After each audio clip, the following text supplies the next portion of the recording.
Speaker.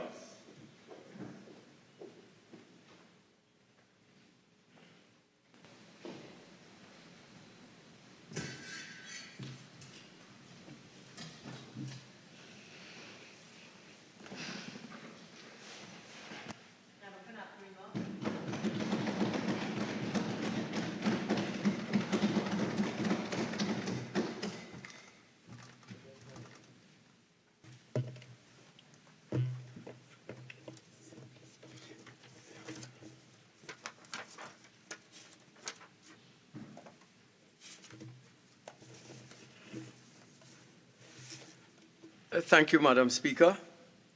I'm pleased today to join this debate. Before getting into the details of what I wanted to present, I think it's important that I make some comments relevant to what I heard from this previous speaker, the Honorable Attorney General. Madam Speaker, it is clear that when we listened to the Honorable Attorney General, why Trinidad and Tobago is in the problem, the problem that it is today, especially as it relates to the government's handling of crime and criminality and the citizens feeling safe and secure in our environment.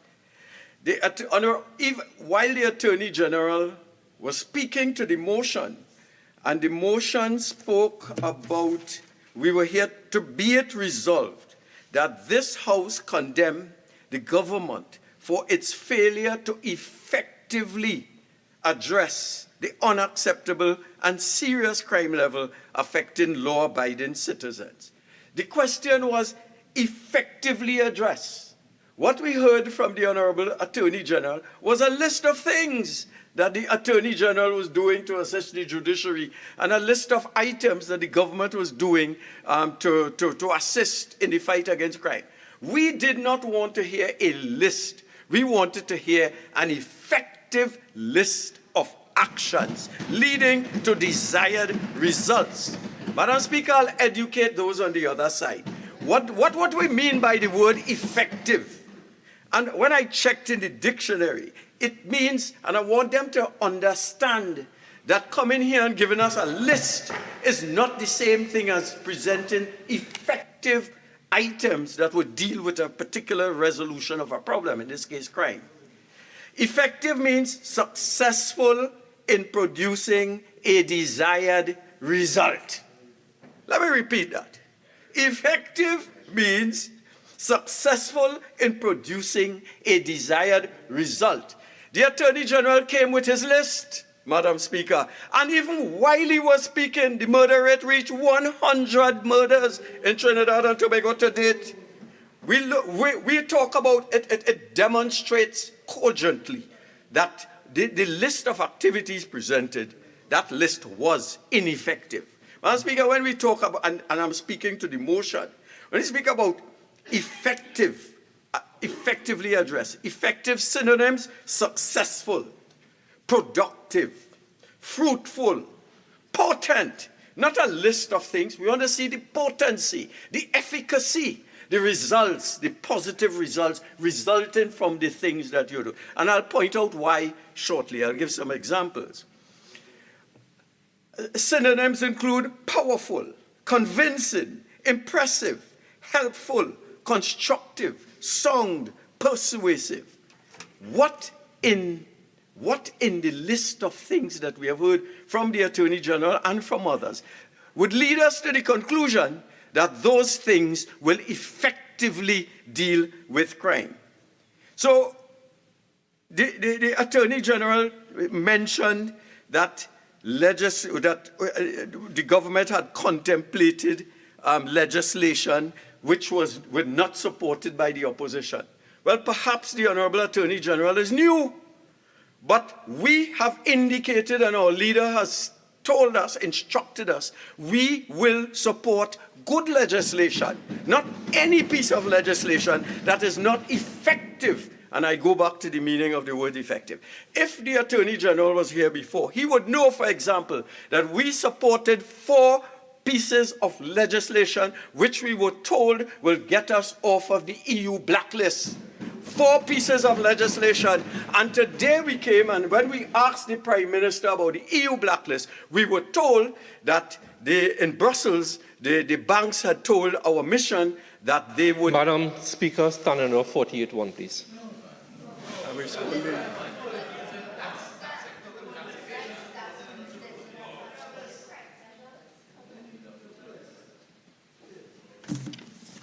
Member for Naparima, I'll give you some leeway. Tie it in. Okay, I'm giving you some leeway. Yes, yes. I'm tying it to the point where the Attorney General said that we did not support legislation. And therefore, the fact that we did not support makes the government unable to effectively deal with crime. I'm refuting that point. And I'm giving the example, the Foreigner Tax Compliance Act, FATCA. We supported that. And don't silence me when I'm giving the facts about our support, lest the population will feel that we do not support legislation in this House, which is totally and absolutely incorrect. We cannot, we must, Madam Speaker, we must refute those notions.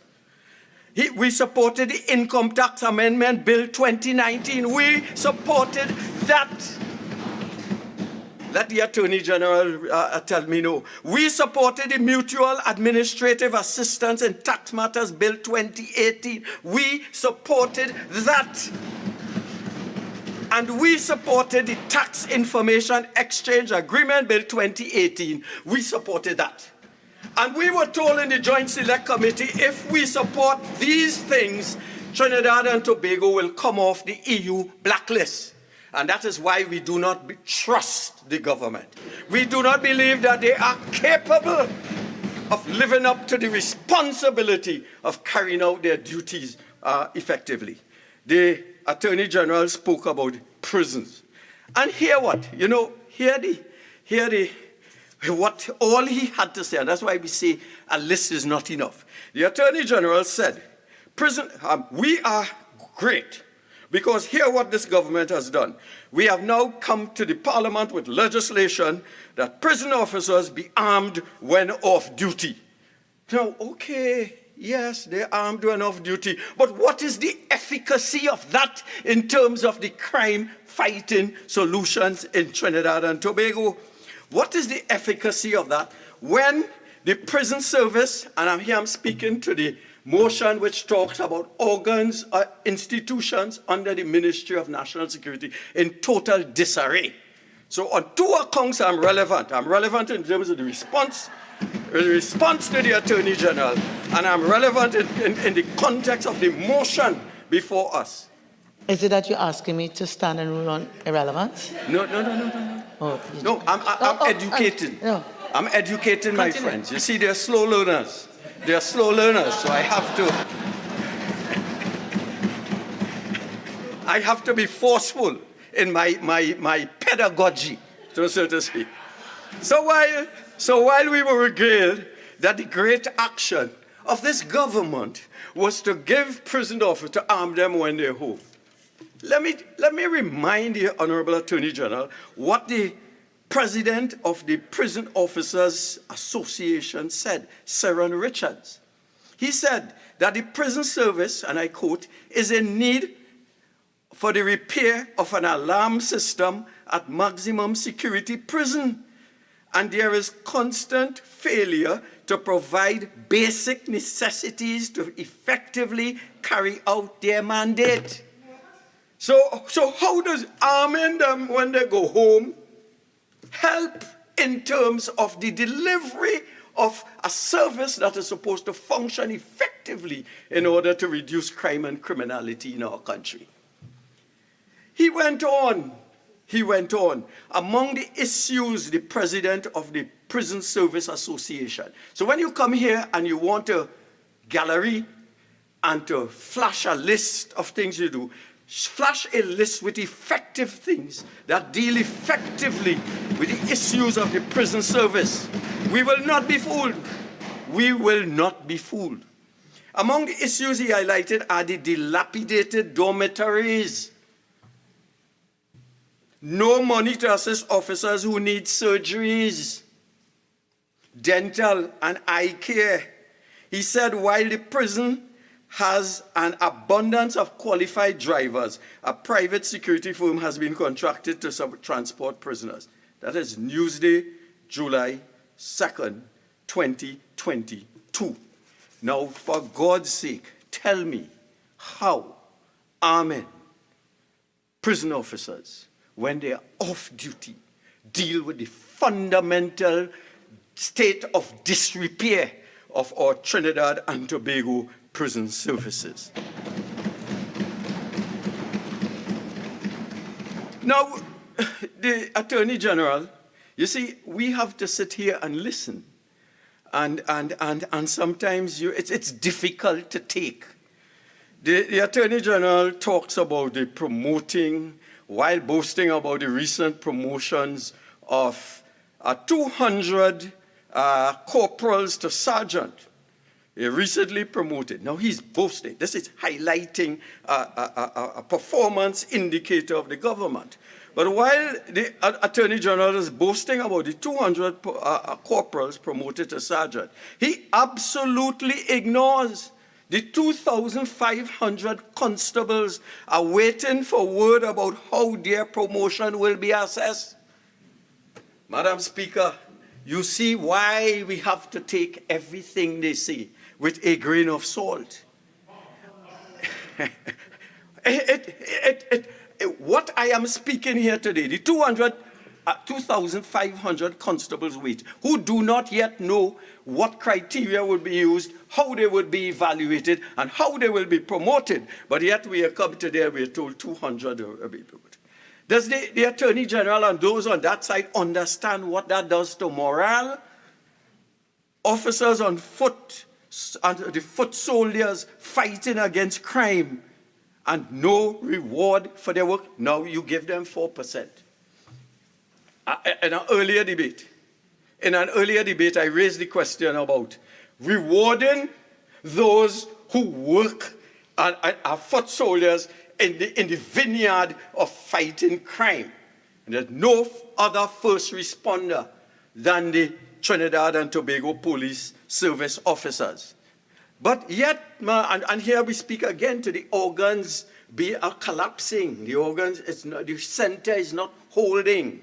They're offered 4%. That is adding insult to injury. But more than that, they were first responders in the fight against COVID. I want to repeat that. The Trinidad and Tobago Police Service were also first responders in the fight against COVID. Many of them contracted COVID. And if you read the police bulletin, the Burroughs obituary report, many police officers died of COVID, including one who was married to my sister-in-law, died from COVID. And yet they were not rewarded as the first responders in the Trinidad and Tobago Health Service. And you come here today and you tell us and you expect us to sit quietly and meekly absorb the nonsense that passes for debate in Trinidad and Tobago. We talk about the police service, and my colleague from Pointe-à-Pierre held a meeting with police officers, and up to this very day, the system for getting certificates of good character, the system is not functioning, Madam Speaker. And we talk about a system in Trinidad and Tobago that we all want to perform, but under the hands of this clueless and incompetent government. And I'll talk some things subsequently about that later on. The Attorney General spoke about monies being not being misallocated. And if we supported them with legislation and they would win cases and all, the money could be used for A, B, C, D, and E. Well, for him who is without sin, cast the first stone. What could we do with the rental of money paid to members of the cabinet? Millions, $25 million. It could repair every pothole in Naparima. So don't come and tell me about spending and misspending our money. What about the Nelson case, the indemnity case? How much money was promised and how much the taxpayers will have to pay eventually for that? What about the case in Miami? How much will I, as a taxpayer, the $3,600 that they take out of my monthly salary, how much of that will go to pay that? And then talk to me about good governance and wanting to deal with the situation in Trinidad and Tobago with respect to good governance. Madam Speaker, while we were talking moments ago from the it came before, but someone sent it to me, that a report in the Express dated October 7, 2020, in which the Chief Justice indicated that the headline is "System on Verge of Collapse." So we came here today and we got a list of all the things that we're doing. I tried to copy them down. I'm not a lawyer, but the ICT unit to send system for the transfer of large bundles of information, the director of public prosecutions and all the things they're doing in there, in that new facilities, video call, grabbers and jammers, a list of things, boy. DPP office continues to receive ongoing support. Anybody who studies management will know ongoing support. That has no meaning. You can't go in Harvard University and say we're collaborating to achieve effective goals. You have to specify. In the 21st century, you have to tell us. Because while we're getting the list, the Chief Justice is telling us, and I'm quoting, Chief Justice Ivor Archie said yesterday that the criminal justice system in this country is on the verge of collapse, and it is through no fault of the judiciary. If it is not the fault of the judiciary, then whose fault is it? For heaven's sake, it is the fault of the government in general and the Attorney General's office in particular. No obfuscation, no dance. Plain talk, bad manners, as we say. I'll deal with the problem. I'll teach them. I will teach them. You see, I'm 74 years. In the last part of my life, I have to ensure that when I die, that those on the other side will have lessons in governance and lessons in management. And then I could meet my maker. I could say that this is my last term, so that you may find me in a teaching mood, in a pedagogic mood, in a mode to express all knowledge. So before I leave, I want to tell them about ethics and teleological ethics and deontological ethics. And I want to give them, I want to give them some lessons, Madam Speaker. So it is clear, getting to the fundamental basis of my speech, which I will tie repeatedly to clauses in the motion. Something is monumentally wrong in this government's treatment and handling of the national security portfolio. And the blame rests at the feet squarely of this incompetent administration led by the Prime Minister and his inept, useless Minister of National Security, in particular, the Minister of National Security. Today, I propose to deal with three critical areas in this motion. Namely, one, the government never had a serious data-driven crime plan. No smart ideas on crime. No sensible transcendental policies. And before they stop me, I would say that deals with the part which says, whereas the government has failed to present a clear and effective anti-crime plan to deal with this perturbing crime situation. I'm dealing with that. You have to remind them before they jump up. The second part I will deal with, every single organ of government, national security organ, is on life support and is not functioning effectively. Lest they jump up, that refers to the section which deals with to effectively treat, the criminal correspondent, to deal with the part which say and has that the organs are unable to respond to effectively. And the third thing I'll speak to is our hope. Our only hope is that for return of a UNC government with a true vision for a comprehensive all-of-government approach, all hands on deck, a proactive approach to solve all our problems. Madam Speaker, never in the history of Trinidad and Tobago have we witnessed crime being so pervasive. That speaks to item 1, that the crime is resulting in massive increases in crime and the responsibility of government to ensure public and public safety and security. So never in the history of Trinidad and Tobago have we witnessed crime being so pervasive, so overwhelming, and so beyond the capabilities of those charged with its responsibility. And here are some facts in that regard.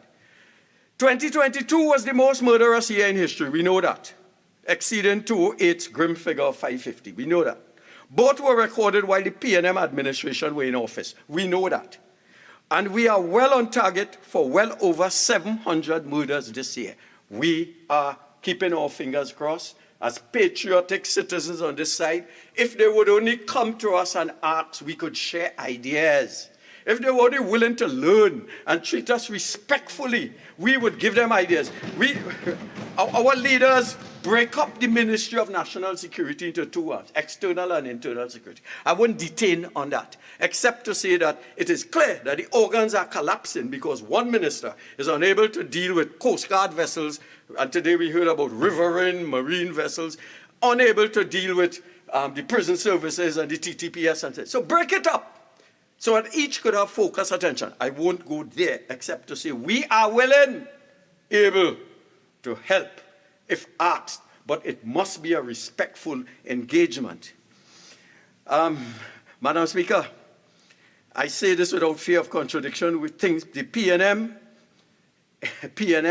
in their comfort zone, in their happiness, in their self-satisfied presentation of lists, they are the problem with crime in Trinidad and Tobago.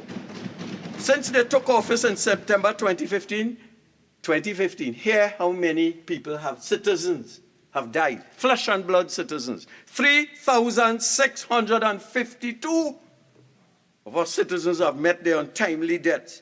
3,652 men, women, and children murdered. And the government and the minister expects foreign governments to not inform their citizens about the criminality which prevails in Trinidad and Tobago and which they must encounter during their visits. They are living up to their responsibilities. Madam Speaker, and what is the problem in Trinidad? It is a failure to understand and encapsulate what crime is about. I recall Edmund Dillon, former Minister of National Security. He used to in vain lament that it is an all-of-government approach, but an all-of-government approach without words but not deeds. And in a sense, sometimes I think we failed him, or the government failed him. So we have the Prime Minister saying crime is not a brand new concept or concern. We have always had crime. That's Guardian, July 18, 2022. Abdication of responsibility, incapable of understanding the comprehensiveness and the pervasiveness of crime. The member for Laventille West, the Minister of National Security, himself confessed these crimes, quote, "These crimes have been committed in Trinidad and Tobago from the birth of the nation." Absolving responsibility. Even up to Carnival weekend, the Minister of National Security was reported as saying, and in his peculiar style, quote, "I am quite sanguine, quite happy." That's the Guardian, February 21st, 2023. Yet 9 murders were recorded during this period. 9 murders. Clueless, incompetent, bereft of ideas. Furthermore, never forget that while he was minister, he said that he is not responsible for crime. I won't repeat that. And the current minister, visionless and out of his depth, similarly said no. It was the former Minister of National Security who said So I'm showing that there's a continuity in the thought pattern with respect to crime. The former minister said, quote, "I don't for a moment have to have an excuse as to why crime is existing and what is going on with respect to crime. At the end of the day, I am not responsible for crime." That was said by the Honorable Stuart Young, then Minister of National Security, reported in the Trinidad Express, January 20th, 2020. He is not responsible for crime. And the current minister, when you think that you change, and if you change that you will get a metamorphosis in ideas, you get a certain inability to move on. The current minister, visionless and out of his depth, said in February, "My duty is not to ensure that people feel safe and secure." So where are we? You have 5 more minutes of ordinary speaking time. You're entitled to 50 more minutes to complete your contribution if you so wish. I Okay? respectfully plead for the 15 minutes. Thank you very much. So we're in a crisis. We're in a crisis when we bring a motion, and the only thing that they could see in the motion is mischief. They cannot see a desire to help and assist and to point out shortcomings. So we are in trouble. We are in trouble. This government and the Minister of National Security gets a grade F for their performance. And I'm being generous, Madam Speaker. If I had to mark them on home invasions, F. Car robberies, F. Robberies at gunpoint, grade F. Murders, ungraded. Now, so having laid the framework behind this administration's failure to address the scourge of crime, I want to get on to the motion now. Get to the motion. Specifically, I will deal with the fact that this administration never had, does not now have, and is incapable of developing a serious anti-crime plan. So I'm dealing specifically with whereas the government has failed to present a clear and effective anti-crime plan to deal with this perturbing crime situation. And I'm saying, this government never had a serious data-driven crime plan. Never, never, never. No smart ideas on crime. No sensible transcendental policies. No vision on crime. They give the country, for example, a useless 10-point crime plan. A barrage of incompetent ministers posing as crime experts. And they have all failed. And you know what? The reason why they have failed is because they do not understand the basics of a plan and the process of developing smart plans. So, Madam Speaker, as usual, I'll teach. Right? Let me put on and take notes. Get out your pens. Get some notes. I will give lessons in 21st century effective planning. Right? Professor Charles, Madam Speaker. Yeah. And I will tell my students on the other side. I will tell them, a plan is not a list of actions. It is not a wish list of projects. Take notes, students. You could, afterwards, after detention, we could discuss afterwards. It is simply not a to-do list. So when we hear the Honorable Attorney General with a to-do list, I did this, I did that, I did that, I did this, the other, I did the other. Plans, my dear friends, must start with the end in mind. Right? And it is like Stephen Covey said it. You begin with the end in mind. So you don't begin with the list and hope it achieves the end. You start with the end and you move back to the activities. Scriptures tell us you must have a vision or end or you perish, and they are perishing on that side. Once, Madam Speaker, you determine the end or the goal, objective, then you identify the actions required to achieve the ends. And I'm sitting here in vain, trying to tell them that you don't come with a list by any sensible person. You can't go in Harvard, Yale, Princeton, and walk with a list.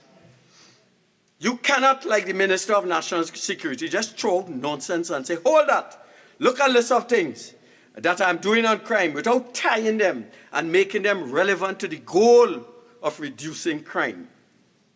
The scriptures say, where there's no vision, our people perish, and our people are perishing. Because try as I may, I'm not seeing where this thing is ending up.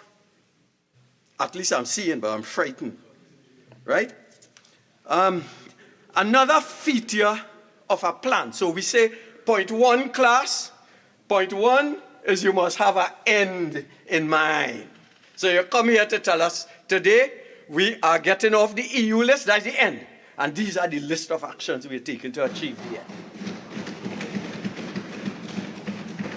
Another feature of our plan, and I'm dealing with the anti-crime plan, how do we measure and record whether or not we are achieving our goals?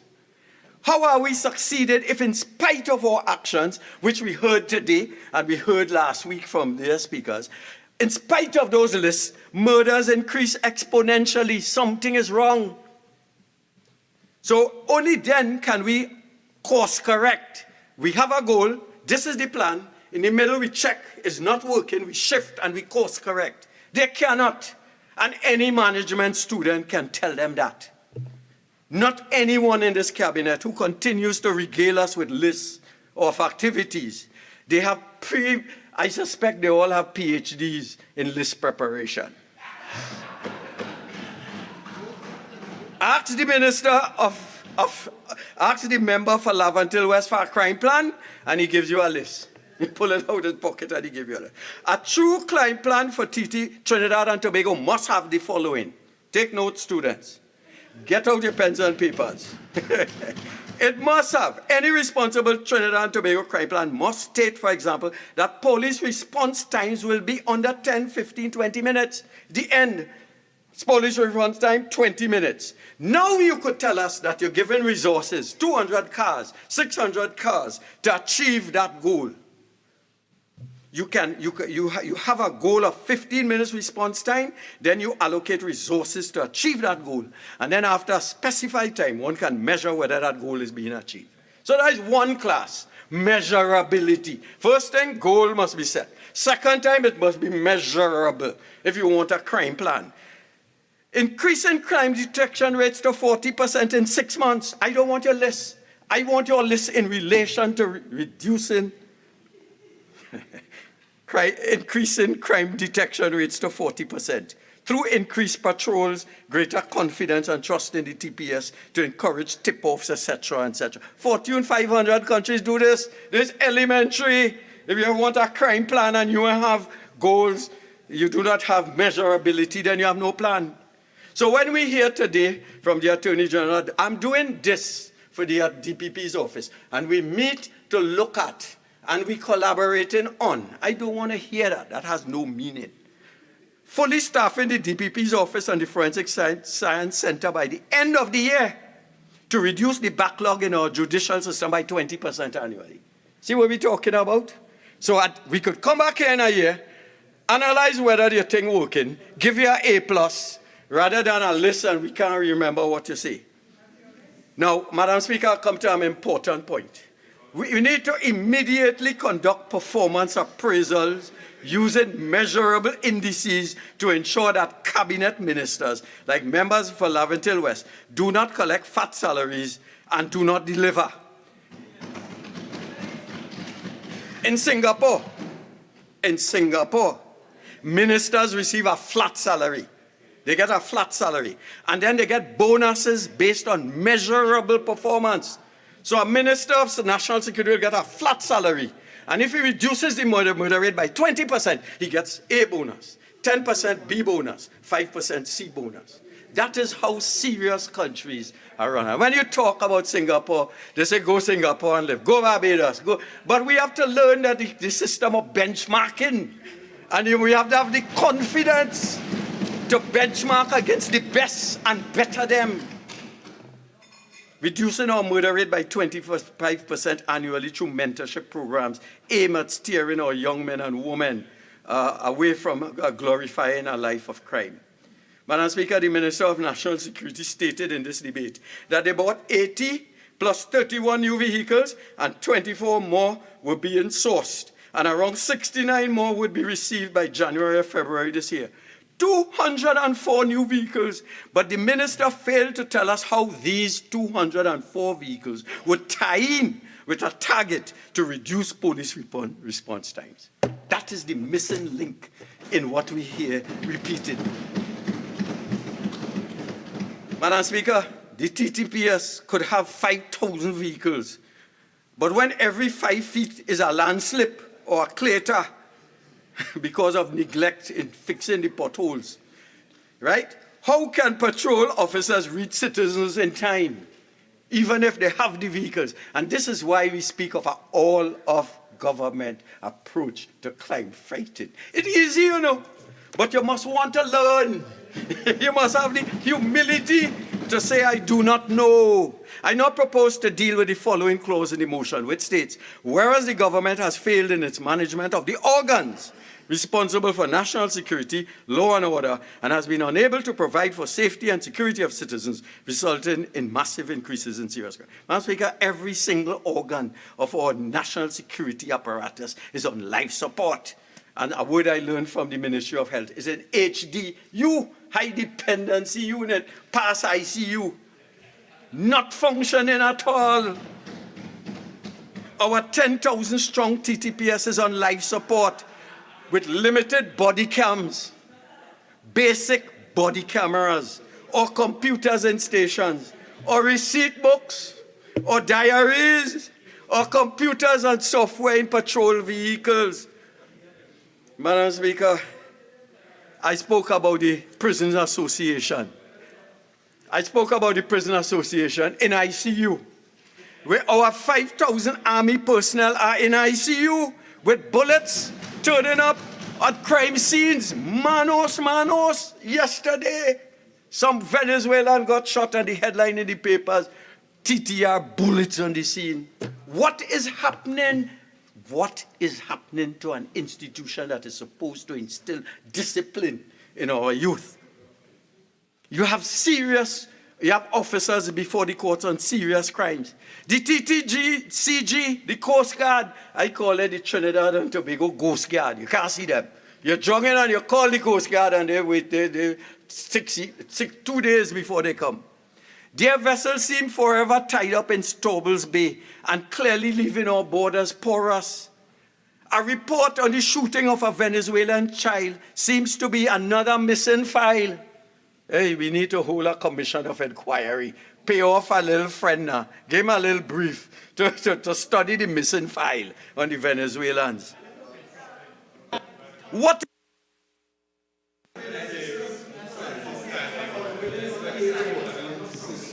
Member.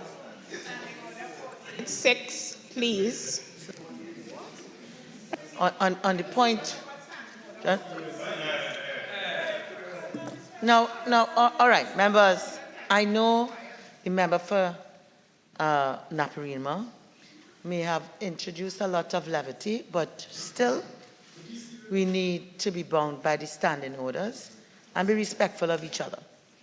Okay, so member for Naparima, point of order is being raised.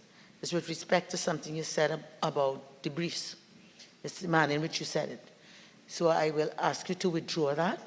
I'm sure you can find another way to say it. I withdraw the point on briefs in its entirety.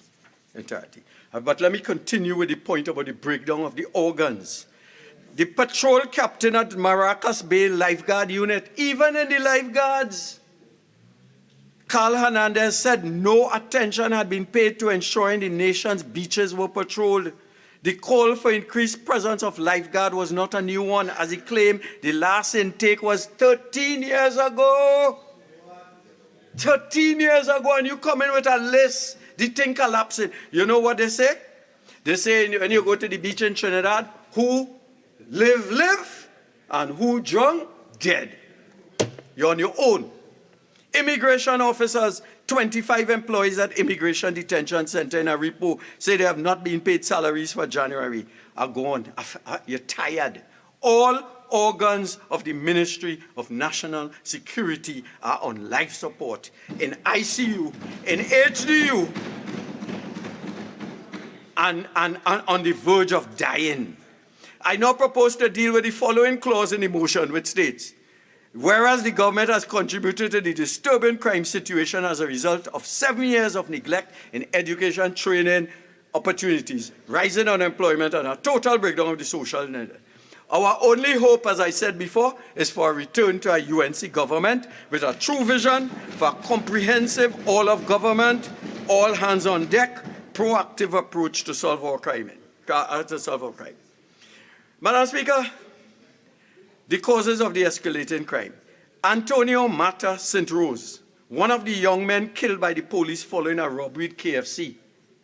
A KFC, 4 minutes. Yeah, KFC delivery in Mayaro, one of the 4 fellas, said that he, quote, gave up on life since his parents died. Gave up on life. The member from Mayaro might be able to help us with that. Understand. He had a conviction for robbery and had recently been released from prison after serving a 3-year term. 3 years in prison for robbery, only to come out and go right back to it. And now he has lost his life. There's somebody talking. Where was the vision for this young man and others like him? Where was the avenue for hope? You see, we have to remember that our children are safe. They will go, we'll give them extra lessons and they will go to prestige schools or they'll get in on the 20%. Right? And we're safe. But we have to consider those who are not fortunate as us.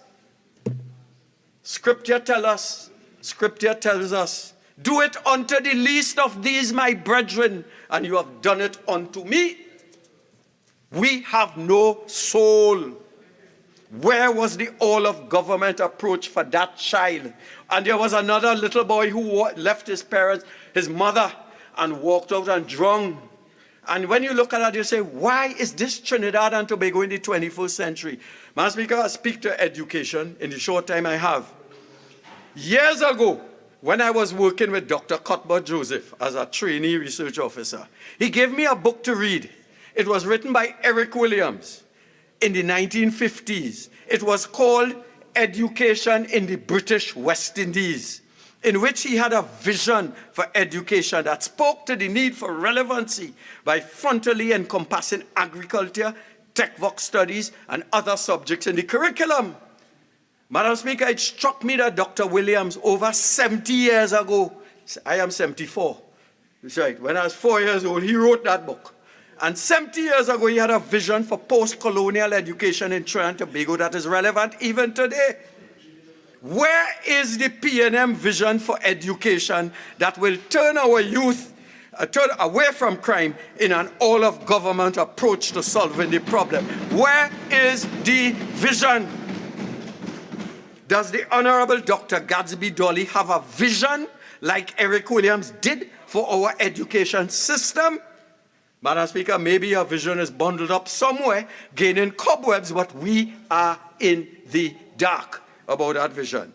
Bullying, sexual misconduct, physical violence, dropouts, absenteeism, general disregard is at an all-time high, especially among students from our at-risk communities. What is the government doing? We do not want a list, for God's sake. We want effective decisions made leading to results and measurable results. Madam Speaker, I got this response from a guidance officer on text. I have it on text. In primary school, there's one guidance officer to 3 to 4 schools, depending on the numbers. Service is 1 day a week. In secondary school, there's one guidance officer per school. Some have no assigned officer but receive partial service. The Minister of Youth Development and National Service, during his contribution, spent considerable time talking about a list of government, what they intend to do, how much, what they plan, and how they this and how they that. His list of activities sounded good on paper, Madam Speaker, but it did not contain smart objectives. We are not in a fairy tale world. We all see and read the news and experience the unfounded levels of crime for ourselves. We need to spend more money in crime prevention and crime rehabilitation, not locking up people. I talk about cadets. We need to make cadets joining the cadet force sexy as it was in the colonial era. When you saw those fellas marching, you wanted to be like them. I wanted to be a cadet. I couldn't because Naparima didn't have. And we need to make, you see, MILAT is good, but that is when students leave school. During school,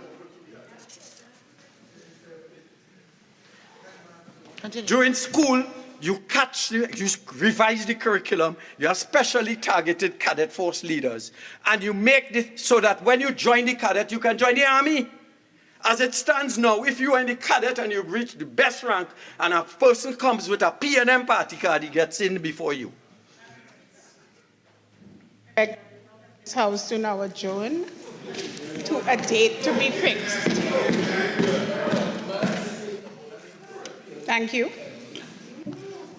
Honourable members, the question is that this House do now adjourn to a date to be fixed. All in favour say aye. Any against? I think the ayes have it. The House now stands adjourned to a date to be fixed.